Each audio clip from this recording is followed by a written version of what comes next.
পা ভেঙেছে কুণাল ঘোষের। তাকে তার শুভানুধ্যায়ীরা সকলেই ফোন করছেন, তার সঙ্গে কুশল বিনিময় করছেন। এবার ফোন করলেন পার্থ চট্টোপাধ্যায়। কি বলছেন? আমি এতটা খারাপ নই। ভুল ভাঙাতে কুণালকে ফোন করলেন পার্থ। সবাই ভুল বুঝেছে এরকম আক্ষেপও পার্থর গলায়। হ্যাঁ, সঙ্গে সঙ্গে তিনি খোঁজও নেন কুণাল ঘোষের সঙ্গে। আবির, দেখো এই কথোপকথনগুলো একটা সময় 2022-এর 22শে জুলাইয়ের আগে হলে মনেই হতো না এটা এমন কিছু খবর। কিন্তু এখন একটা পরিবর্তিত পরিস্থিতিতে পার্থ চট্টোপাধ্যায়কে ফোনটা করতে হচ্ছে কুণাল ঘোষকে। কি কথা হলো তাদের? তিনি যখন ফোন করেন, তিনি ফোন করে প্রথমে কুণাল ঘোষের অস্ত্রোপচার কেমন হয়েছে, চিকিৎসকরা কি বলছেন, কতদিন তাকে বিশ্রামে থাকতে হবে এই বিষয় নিয়ে তিনি কথা বলেন। এবং পরক্ষণে তিনি বলতে শুরু করেন যে আমি এতটা খারাপ নই, তোমরা আমাকে বহুদিন ধরে চেনো, আমাকে তোমরা বিশ্বাস করো। তারপরে তিনি বলে ওঠেন যে বিশ্বাস করো আমি চুরি করিনি, আমাকে সবাই মিলে তোমরা ভুল বুঝেছো। প্রায় 20 থেকে 25 মিনিট ধরে ফোনে কথা হয়। যদিও পার্থ চট্টোপাধ্যায়কে এই বিষয়ে জানতে চাওয়া হলো, তিনি কোনোভাবে ফোন ধরেননি। যদিও কুণাল ঘোষ ফোনের সত্যতা স্বীকার করে নিয়েছেন যে তার কাছে একটা ফোন এসেছিল এবং সেটা পার্থ চট্টোপাধ্যায়ের ফোন ছিল। তবে তিনি এটা উল্লেখ করেছেন একেবারে ব্যক্তিগত আলাপচারিতা এবং তার শারীরিক অসুস্থতার বিষয় নিয়ে খোঁজ নেওয়ার জন্য তিনি ফোন করেছিলেন।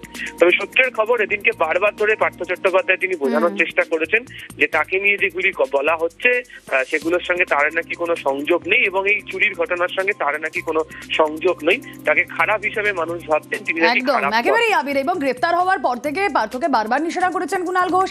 একাধিকবার কুণাল বানে বিদ্ধ পার্থ কুণাল ঘোষকে আজ ফোন করলেন। কুণালকে বললেন আমি চুরি করিনি।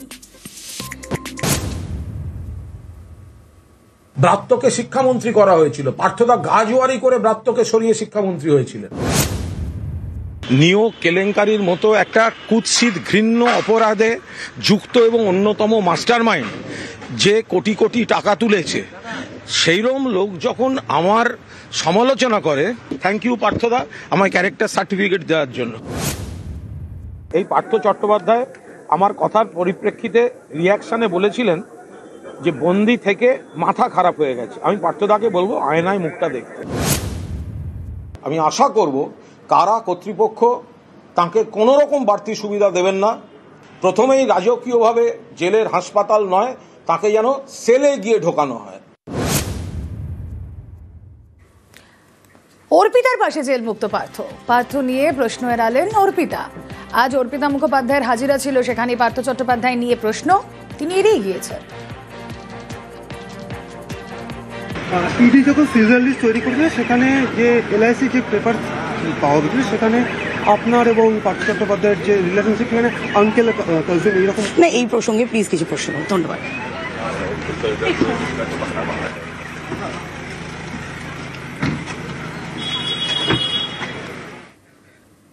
পার্থ চট্টোপাধ্যায়কে নিয়ে প্রশ্ন তো এড়িয়ে যাচ্ছেন অর্পিতা, কিন্তু জেল মুক্তির পর অর্পিতার পাশে থাকার বার্তা দেন প্রাক্তন শিক্ষামন্ত্রী। সেই বন্ধুত্ব নিয়ে যখন এগুলো চলেছে, সেইটাকে নিয়ে আজকে আপনি কিছু বলবেন? মানে সেই বন্ধুত্ব আই স্ট্রংলি স্ট্যান্ড বিহাইন্ড হার। অসুবিধা কি আছে? এখনো পাশে দাঁড়াবেন বলছেন?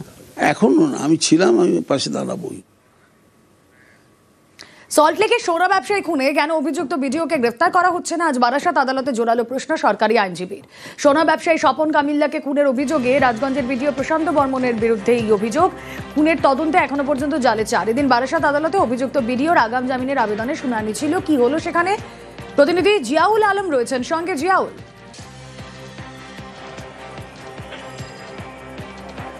একদম দেখো, স্বর্ণ ব্যবসায়ী খুনে অভিযুক্ত কিন্তু এই রাজগঞ্জের বিডিও প্রশান্ত বর্মন, তিনি এই খুনের সঙ্গে যুক্ত। তার পরিবার বারংবার দাবি করছেন এবং ইতিমধ্যেই আজকের কিন্তু অর্থাৎ এই চলতি মাসের 11 তারিখে তিনি আগাম জামিন আবেদন করে বারাসাত আদালতে এবং আজকে তার সেই আদালতের শুনানি।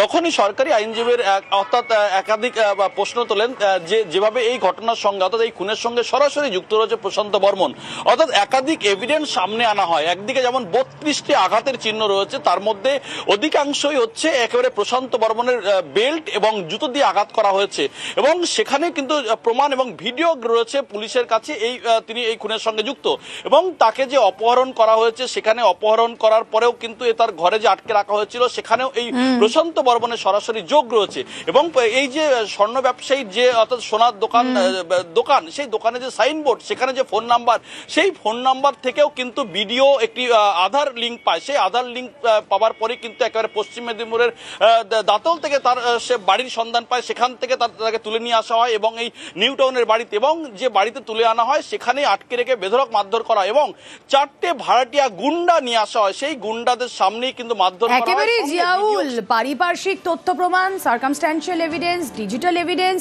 সমস্ত কিছু থাকা সত্ত্বেও এখনো পর্যন্ত বিডিওকে গ্রেফতার করা যাচ্ছে না, কিন্তু কেন?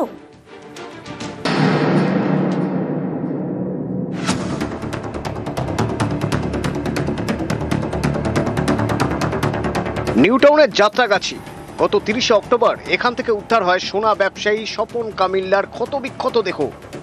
খুনের অভিযোগ হয়েছে জলপাইগুড়ির রাজগঞ্জের বিডিও প্রশান্ত বর্মনের বিরুদ্ধে। এই ঘটনায় আগেই বিডিওর গাড়ি চালক রাজু ঢালি এবং বিডিও ঘনিষ্ঠ বলে পরিচিত ঠিকাদার তুফান থাপাকে গ্রেপ্তার করে পুলিশ। বুধবার শিলিগুড়ি থেকে গ্রেপ্তার করা হয় সজল সরকারকে, যিনি কোচবিহার 2 নম্বর ব্লকের তৃণমূল সভাপতি। ইনিও বিডিওর ঘনিষ্ঠ বলে পরিচিত। এখানেই নিহত স্বপন কামিল্লার পরিবারের প্রশ্ন, খুনে অভিযুক্ত বিডিও প্রশান্ত বর্মনকে কেন গ্রেপ্তার করা হচ্ছে না? বিডিওর বিরুদ্ধে পুলিশ কেন পদক্ষেপ করছে না? সবাই গ্রেপ্তার হচ্ছেন কিন্তু প্রশান্ত বর্মা ও বিডিও আমার স্বামী যে হত্যাকারী সে গ্রেপ্তার হচ্ছে না কেন? আমি চাই প্রশান্ত বর্মা ও বিডিও সে গ্রেপ্তার হয়। রাজগঞ্জের বিডিওর বিরুদ্ধে খুনের অভিযোগ, এফআইআর হয় 1 নভেম্বর। তারপর এত দিন কেটে গেল,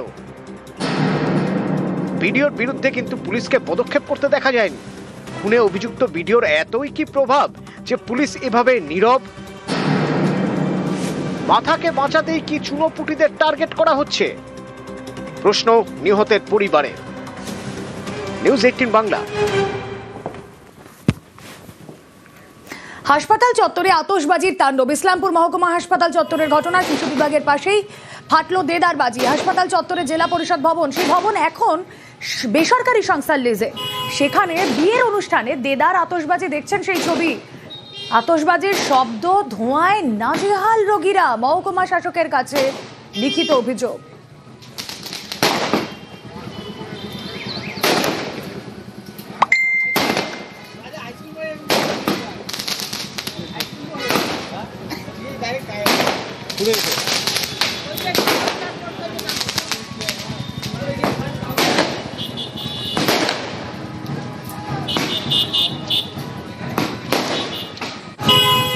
শিশু বিভাগের পাশেই দেদার আতশবাজির এই তাণ্ডব। স্থানীয়রাও সরব হয়েছে। অ্যাম্বুলেন্স করে যদি পেশেন্ট নিয়ে আসে না তো ওই গেটে ঢুকতে পারবে না, তুমি আর গাড়িগুলো লাগিয়ে রেখেছে। প্রশাসনও দেখছে না, হসপিটাল কর্তৃপক্ষ যে কি দেখছে বুঝতে পারছি না। আমি গাড়িটা নিয়ে আসতে পারলাম না। পেশেন্ট নিয়ে তো ঊর্ধ্বশ্বাসে গ্রামের লোক নিয়ে আসে, তো সেই মুহূর্তে হয়তো ঢুকতে পারবে না, হয়তো গেটেই পেশেন্টটা কিছু হয়ে যেতে পারে। সবারই জানা হসপিটাল এরিয়া 100 মিটারের মধ্যে শুধু আতশবাজি কেন, কোনো রকম সাউন্ড সিস্টেম বাজানো উচিত না। এখন যদি মানুষের মনুষ্যত্ব জ্ঞান যদি না থাকে তারপরেও যদি করে তাহলে তো এটা ঠিক না। এমন ভাবে বাজির আওয়াজে আমি বাইরে বেরিয়ে আসলাম। কোনো বিয়ে বাড়ির ওখানে বাজছিল। এটা একদম জঘন্য থেকে জঘন্যতম কাজ। হসপিটালে প্রচুর শিশু, সব ধরনের পেশেন্ট, বিভিন্ন হার্টের পেশেন্ট, ডায়ালিসিস পেশেন্ট সব ইসলামপুর সাব ডিভিশনাল হসপিটালে থাকে। এইভাবে বাজি হসপিটাল গ্রাউন্ডে ফুটানো হয়, তাহলে এটা দুঃখজনক ব্যাপার। এটা আমরা কোনোদিন সমর্থন করি না। ক্র্যাকার্সটা যে আতশবাজি যেটা এটা সত্যি নিন্দনীয়। এটা আমাদের জানাও ছিল না। অতিথি দিবস লাগাও হচ্ছে আমাদের শিশু বিভাগটা, একদম বাচ্চাদের যে বিভাগটা স্যার, সেখানে তো আরো বেশি সচেতন নিরাপত্তা থাকা উচিত। বহুবার ওনাদের ইনফর্ম করেছিলাম, সেটা ওনারা যদি সচেতন না হয় এবার আমরা থ্রুই যা পদক্ষেপ নেব, এবার যা ফার্দার পদক্ষেপ নেওয়ার উনি নেবেন ব্যবস্থা।